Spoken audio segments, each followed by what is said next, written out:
Добър вечер, дами и господа. Това са новините днес на телевизия Загора. 3 региона ще бъдат засегнати в България по отношение на новата американска политика по отношение на автомобилопроизводството.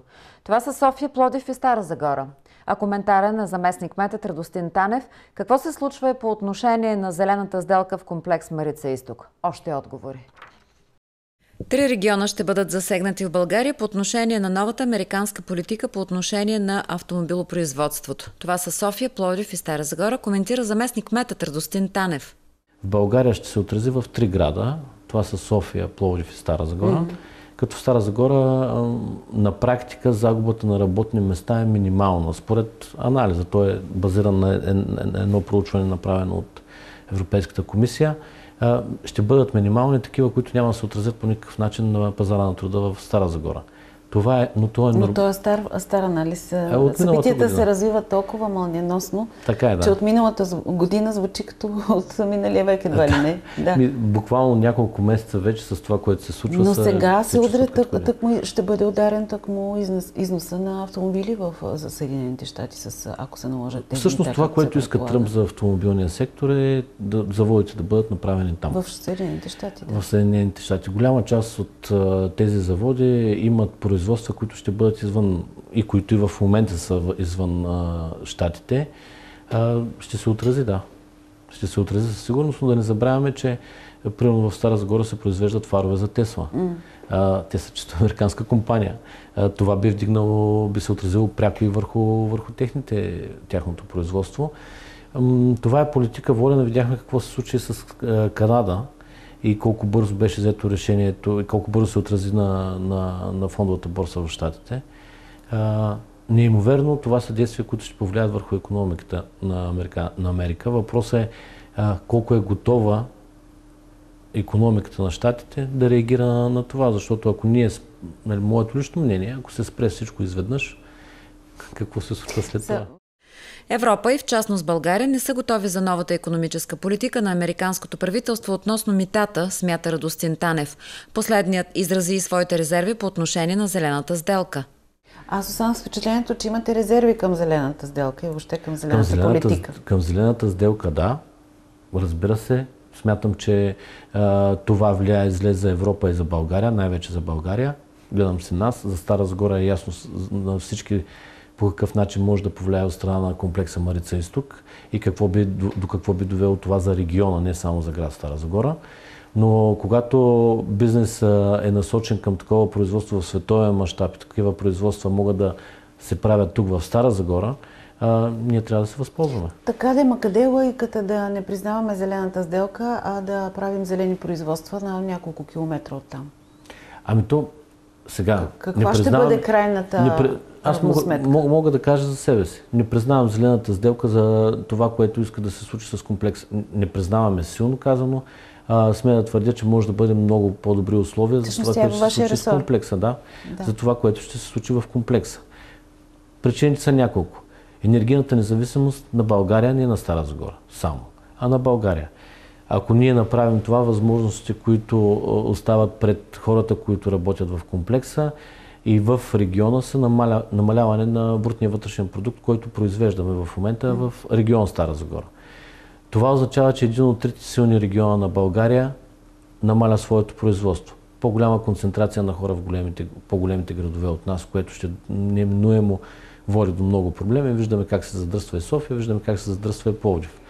Работната ръка там става все по-малка и по-малка, за което ние пък сме по-атрактивни. Когато видяхме каква зима имахме, бяхме свикнали последните години да е топло и да нямаме проблем, но тази зима, благодарение на ТЕЦ Марица изток 2, нямахме такъв проблем. По отношение на дейността на комплекс Марица изток, Радостин Танев заяви, че новите политики там трябва да се случват плавно. В комплекса от страна на Европа виждаме, че Европейската комисия, ако мога да кажа така, даде на задна скорост. Очакваме нови решения от тяхна страна за това по какъв начин точно ще се развие зелената сделка, образно казано. Що се отнася до комплекса, виждаме, че както господин Тодоров, така и правителството работят за запазването му. В момента предстоят няколко програми, които са насочени изцяло към това региона да минава, прехода през който преминаване да става плавно. Тази година в обществения транспорт на Стара Загора ще се въведе и картовото плащане. Това коментира в предаването сутрин с нас на телевизия Загора заместник-кметът Радостин Танев. Той заяви, че в бюджета тази година ще бъдат заделени средства за проект за разширяване на електромобилната мрежа в града. Повече. Тази година прословутото картово плащане в автобусите ще бъде реализирано. Надявам се в трето тримесечие се очаква да отворят нова програма, която да бъде насочена към транспорта. Там най-вероятно ще играем, вече това е решение, което в зависимост от това колко ще бъде финансирана програмата, е решение на ръководството на общината, по какъв начин и колко ще нови превозни средства искаме да вземем. Става въпрос за тролейбуси от нов вид.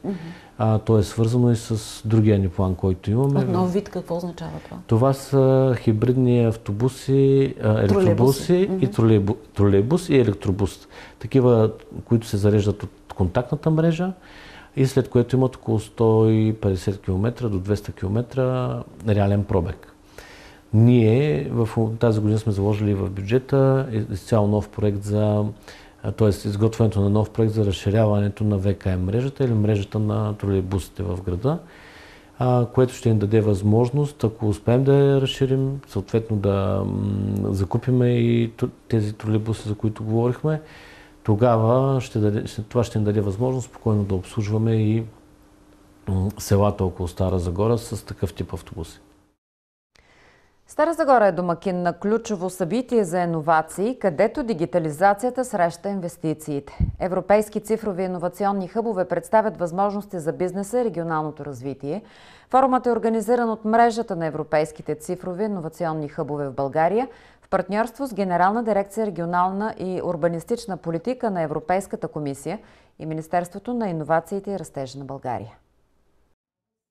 В Тракийския университет се провери първото информационно събитие на българските дигитални иновационни хъбове, организирано от Загоре, начало с доктор Румяна Грозева. Тракийския университет не просто следва стъпките на технологичния процес, но и активно създава нови пътища за развитие. Това каза професор Ярков при откриването. Сред официалните лица на събитието бяха София Алвес, директор на България в Генералната дирекция регионални и урбанистични политики на Европейската комисия и областния управител на областта господин Метори Марков.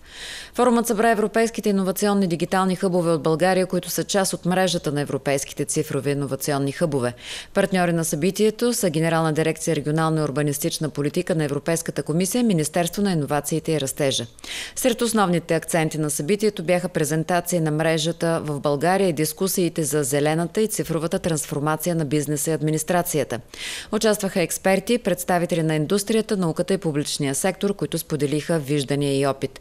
На събитието бяха обсъдени и вторите кръгови от услугата на БГ мрежата за българския бизнес и обществени институции, като Лора Йосифова от Министерство на иновациите и растежа и Михайла Лафонт от програма Цифрова Европа представиха новите възможности.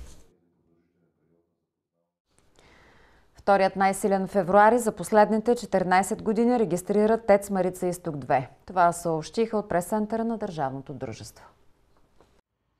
От 1 до 28 февруари тази година ТЕЦ Марица Изток 2 генерира нетно 776 618 мегавата, като рекордът все още се държи от втория месец на 2022 година, когато бяха произведени забележителните 834 781 мегавата. Резултатът от работата през най-късия месец на годината е, че е налице 3 пъти по-голямо производство спрямо същия период на 2024 година.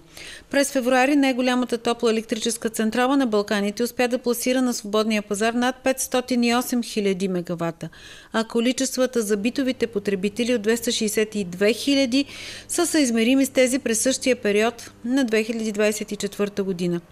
ТЕЦ Марица Изток 2 е стратегически обект за националната сигурност на страната, съобщават от централата. Тя е част от Българския енергиен холдинг и е гарант за стабилността и надежността на електроенергийната система на България. Заловиха 27 годишен мъж, задигнал над 2 кг злато и пари от търговски обект в Раднево, съобщават от полицията. Сигналът за кражбата е подаден на 13 декември. Откраднати са златни накити над 300 броя, стегло над 2 кг и парична сума над 2000 лева. След разследване задържан извършителят. За трета поредна година отдел туризъм на община Стара Загора е част от най-голямото в Европа международно туристическо изложение International Tourism Bourse. То се провежда от 4 до 6 март в Берлин. Тази година националният щанд на България е с площ от 600 квадратни метра и има 49 различни изложители – туристически агенции, хотели, курортни комплекси и общини. На националния щанд е предвидена различна анимация през целия работен ден, винени дегустации, музикална програма, фотокорнер. ITB Берлин се разрасна през годините не само по отношение на броя на изложителите, но и по отношение на посещаемостта.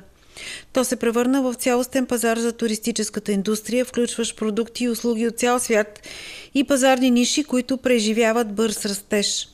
Изложението се провежда от 1966 година на 160 000 квадратни метра изложбена площ. През 2024 година на изложението са присъствали 100 000 посетители, 5600 изложители, а 190 са били държавите посетили ITB Берлин. Под мотото "Светът на пътуването живее тук", ITB Берлин е водеща платформа за световна индустрия за пътувания и туризъм. На туристическото изложение в допълнение към географското разделение по дестинации са предоставени пазарни сегменти като приключенски туризъм, бизнес пътувания, луксозни пътувания, медицински туризъм и други. Секретарят на общината Николай Диков награди с плакети състезателите от боен клуб Атила за техните изключителни спортни постижения по време на Европейското първенство по ММА. В края на февруари бойците се завърнаха с 7 медала от състезанието, което се проведе в Белград, Сърбия. Конкуренцията на старозагорци бе сред всички възрасти, от деца на 10, 11 и 12 години до мъже на 21 години. Боен клуб Атила участва в Европейското първенство по ММА, в което се включиха 1000 състезатели от 48 държави във всички възрастови групи, които демонстрираха високо ниво на спортно майсторство. Състезателите от Стара Загора бяха част от националния отбор, който наброява общо 50 души. Това е най-доброто представяне на българския отбор на Европейското първенство, като 20 състезатели от нашия клуб взеха участие и постигнаха невероятни резултати, отбеляза Ивайло Георгиев, президент на Атила и старши треньор на националния отбор по ММА.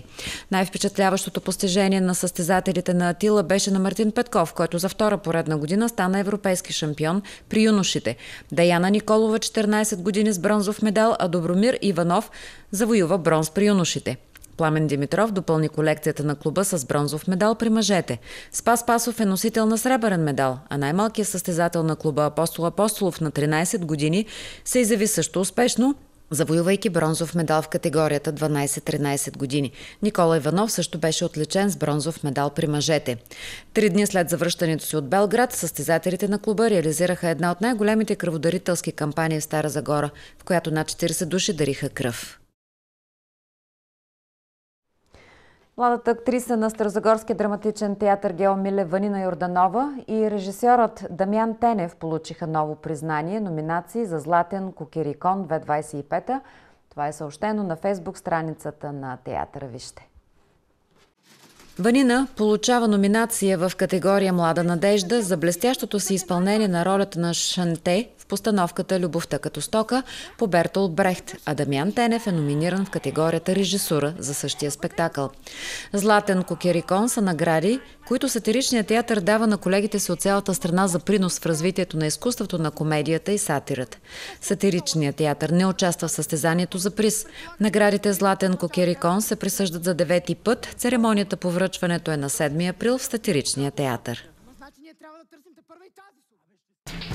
Това е от нас днес. Повече на сайта ни. Останете с програмата на телевизия Загора. Приятна вечер!